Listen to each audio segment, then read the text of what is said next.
Welcome to my commentary for how to get set up as fast as possible on Mob of the Dead.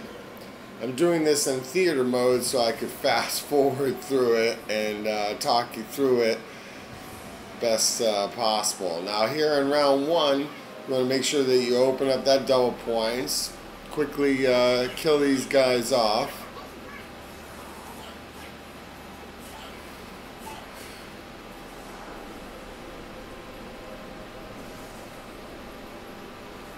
Alright, round two is they start to spawn in, get points off them here. Most important thing in the early rounds, getting points up.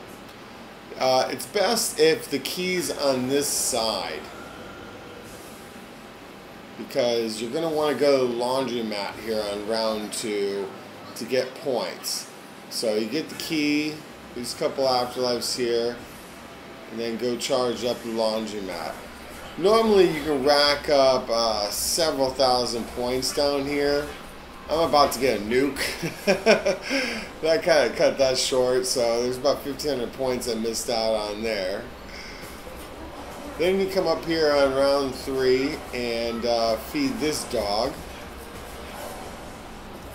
Alright, once you're done with the dog, you want to go into Afterlife and charge up Cherry Cola in the gondola. And then go down here and open up this cage and charge up, open up that gate, charge up the jug, get that part, get the part for the shield that's out on the docks, and then commence feeding the dogs out here. Now I should have more points and I should only have to do one round here, but I'm going to be doing a couple.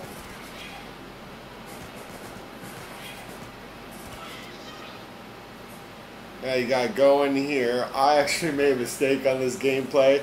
You unlock that gate and you should be able to go do all this, get those three things, which turn off the force field, and go get the other stuff. Don't forget to get your parts for the shield that are in that room.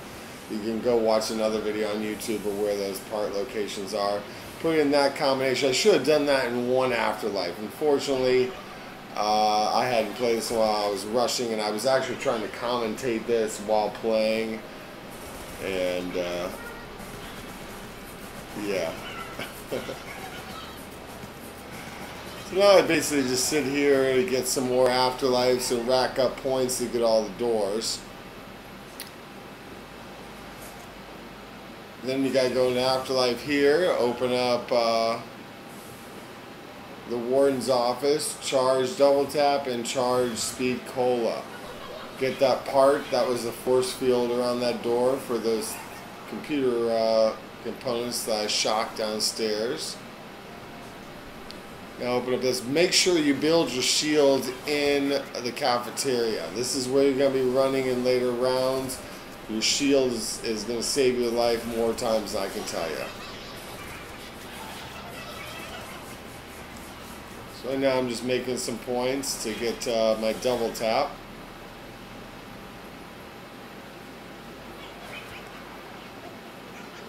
And I like to open the door that's upstairs. Since I'm running the cafeteria and this is a very textured map, one of the few spots there is to really get a headshot sometimes is in that little hallway between the rooms. So when you're done with this, you got to go into Afterlife, open up the roof. You can charge Deadshot DACA if you want. Now go get your Tomahawk. Now I'm going to go around the board and get the different skulls over the course of the next few rounds. Really, I'm going to go build the plane and go get my Hell's Redeemer. Acid gun parts are all in these different locations. That's the second skull location. Went ahead and called the gondola up, and now I'm going to go to the bridge. You have to do 2 rounds on the bridge. Kill the guy before you leave for the bridge.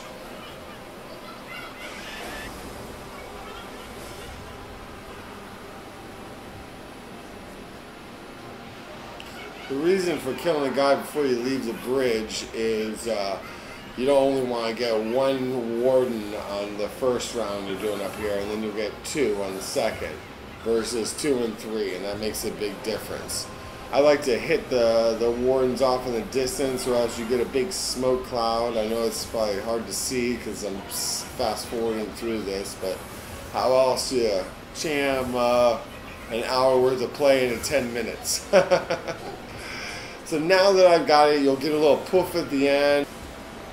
So now when you're done, you want to come up here across from the dog, and you want to throw your Hell's Retriever into there. You'll see that fiery smoke and a poof, and that your retriever won't come back, which means that you're good to go. It's got it, and when you go into Afterlife after this round, you can go get it. Now I am getting ready to go get the golden spork.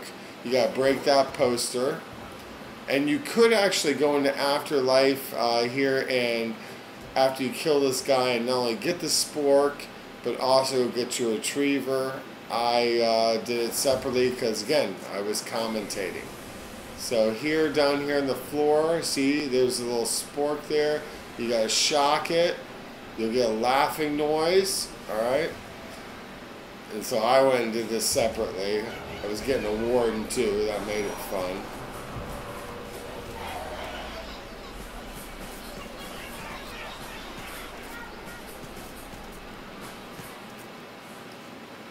Alright, so now I'm going into Afterlife over here to go get the spork, or the retriever, excuse me.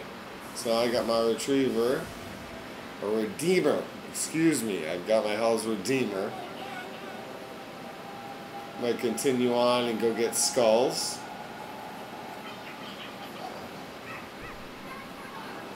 Next one's on the roof here. Alright, the last part of getting the spork is you got to throw your tomahawk at the spork that's sitting on this table. You'll hear him make that sound. Where's your water wire, whatever that is. Alright, now once that's done, you're going to need to go put it in the bathtub and charge it up.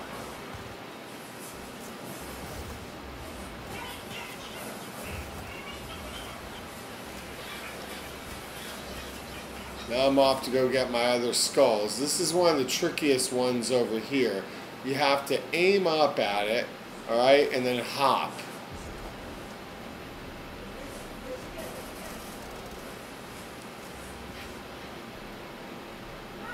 Final skull location is right over here.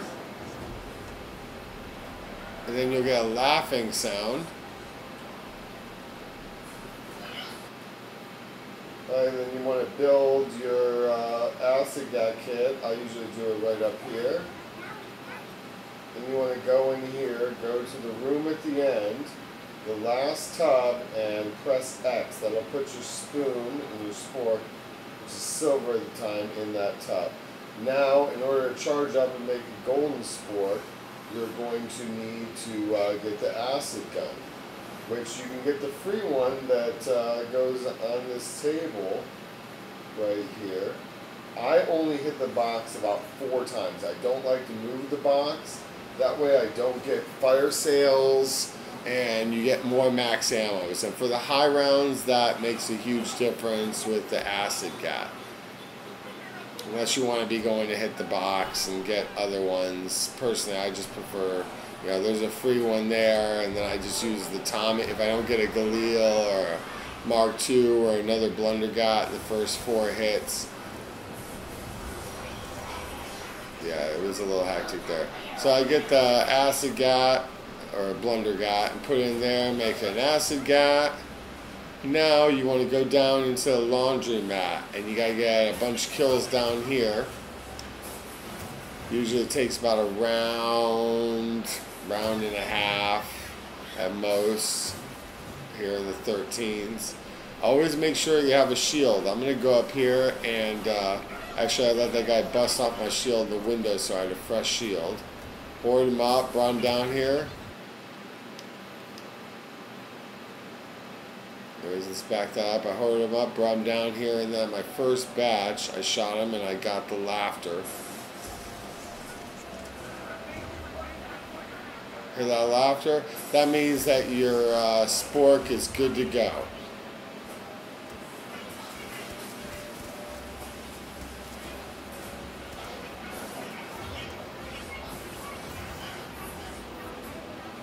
Okay, so now you just go back up to get your spork. And I'm going to go to the bridge. I had to get the last fuel can, go to the bridge and pack a punch on my stuff. And I just go ahead and pack a punch my acid guys right off the bat, because you're going to pretty much get a max ammo every round and you just don't use it enough. You get next to the tub, you press X, the golden spork comes up, you grab it, and then you know you have the spork that's insta-kill through round 34.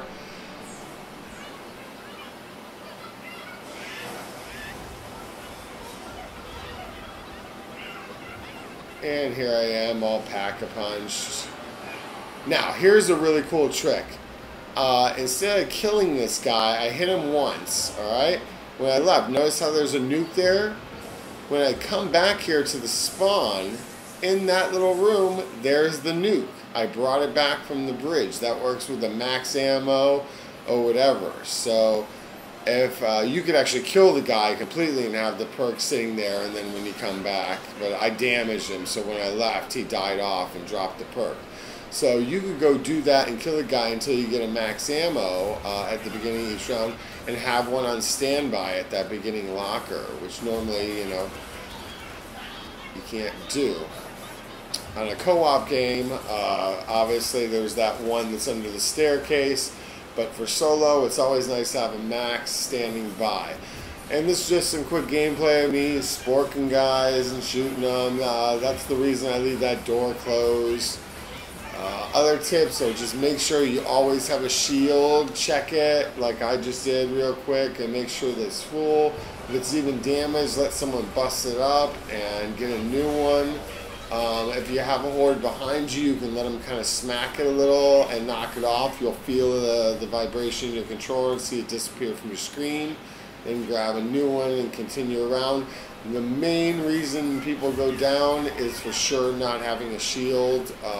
It gets a little hectic running in these tight areas. The acid gat will actually cause damage. The shield protects you from that. And so basically that's it. I hope you enjoyed this. I ended it at 20 so that I could have a quick video and walk you guys through it. I will show you high round strategies in more detail on my next video.